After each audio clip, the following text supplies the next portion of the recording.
Well, there you go. So, once upon a time, a long time ago, in 1795, it was December. It was quite miserable in Northern Europe, but to get to the other side of the Atlantic Ocean, you've got to cross after December, or just around December, because otherwise you're in the hurricane season. So ships got ready, these big wooden ships, 2 masters, 3 masters, and there you go. Captain's got everybody on board. The whole crew is actually looking forward to a nice warm time in the Caribbean, and everybody has to roll on board, of course, but one of the most important persons on board, never spoken about actually, is the man that holds the key to the linen cupboard. Now that is quite important, because when you've been working and sailing all day and scrubbing decks and hoisting sails, you get tired, you get grubby, and you get cold and very wet. So the biggest joy is to then have a hot shower. Ha! They weren't invented yet, so people wouldn't have showers. But the captain and his few mates on the upper deck, they would have some nice balls of water to wash. Not warm, cold, but still clean water. And they would have a towel. So the man looking after the linen cupboard was Alan. He had the key. Alan was the key holder, Mr. Alan Key Holder. Later on, far in the future, someone would honor this man and call a tool after him that a well-known Swedish furniture maker puts for free in every new cupboard you buy there. But it wasn't known that yet, like hot showers, they weren't invented yet. So anyway, Alan, the man with the key to the linen cupboard, he was on board, all dressed nicely, as linen cupboard holders always do, and he even slept in the cupboard. It was a lovely little cupboard, and the doors had little holes in them to give some airflow. So Ellen one night was deep asleep on top of beautiful white linens when a storm broke out, and thunder was lashing against everything and everyone. Even the rats went down under, and the cat was definitely not to be seen anywhere outside. Actually, the cat was with the cook making some gruel, but even the cook wasn't liking the weather, and everybody's starting to be very miserably sick and horrible. Now, please know that the linen cupboard is in the center, dead center of the ship, which has the least rocking and therefore the least problems. So Alan did wake, and he did hear the thunder and he did hear the rain, but he thought, I'm quite fine here.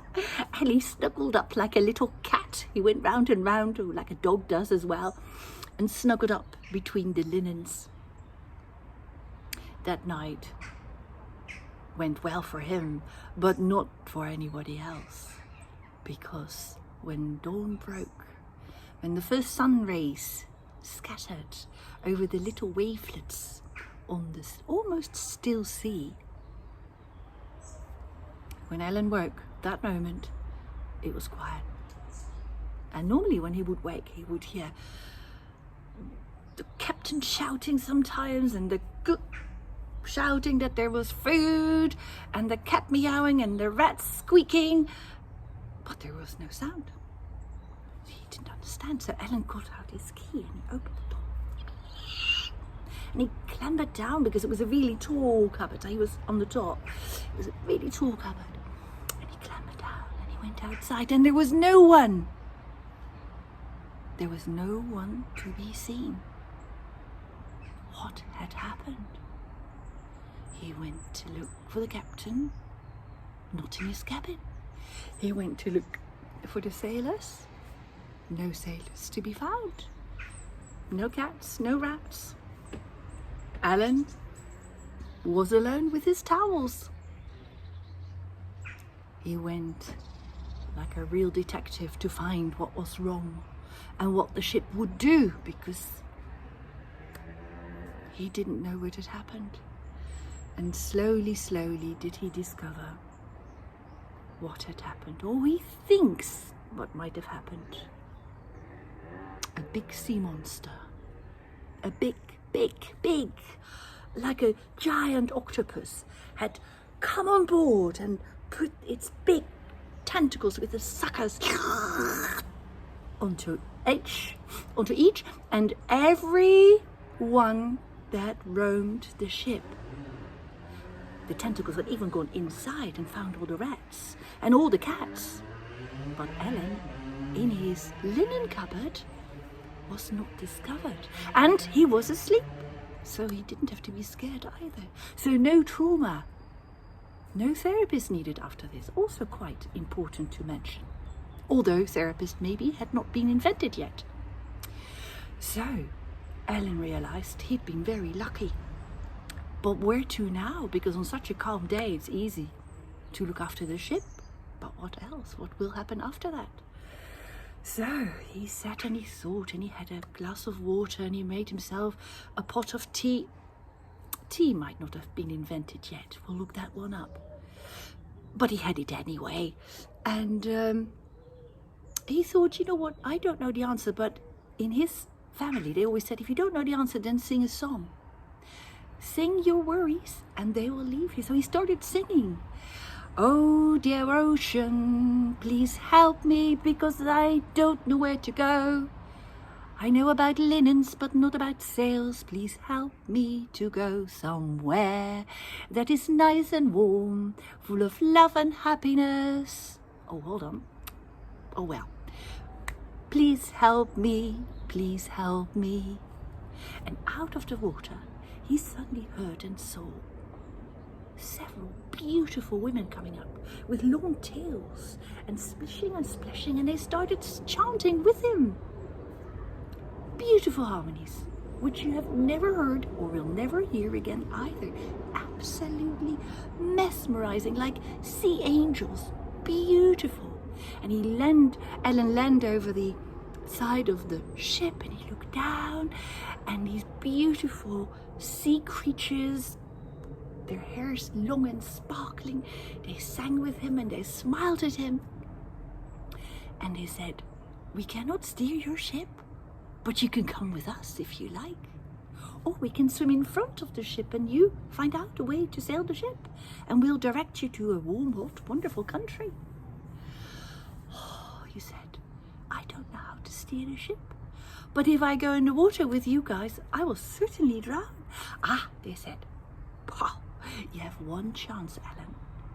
One chance. If you bring us your beautiful towels, then we will cast a spell on you and you will become like us and live with us happily ever after in the warmest waters that you could wish for. And he thought a moment and he said, yeah, but where is this then? Where are we? Well, the beautiful mermaid said, you've come a long way. You are in the far western side of the Atlantic Ocean, in a place, an island called Jamaica.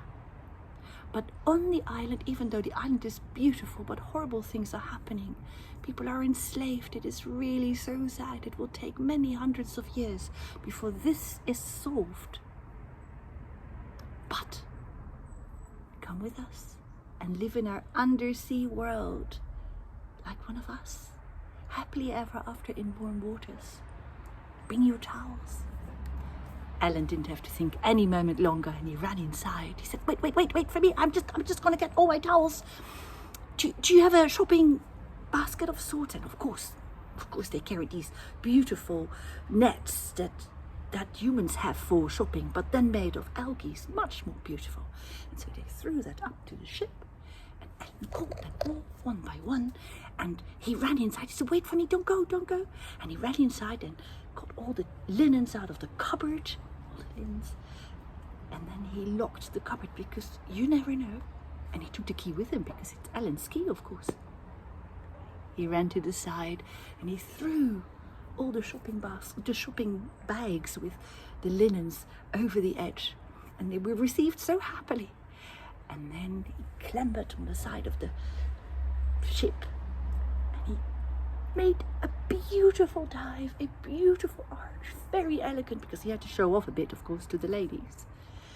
And indeed, they embraced him and they took him, Ellen, now with Finn, because now he'd become one of them, a merman, to their underwater world near Jamaica. And they lived happily ever after. And if they haven't changed their whereabouts, they're still there today. Now I'm going into Jamaica in January and February. I will have a look out for them. Good night.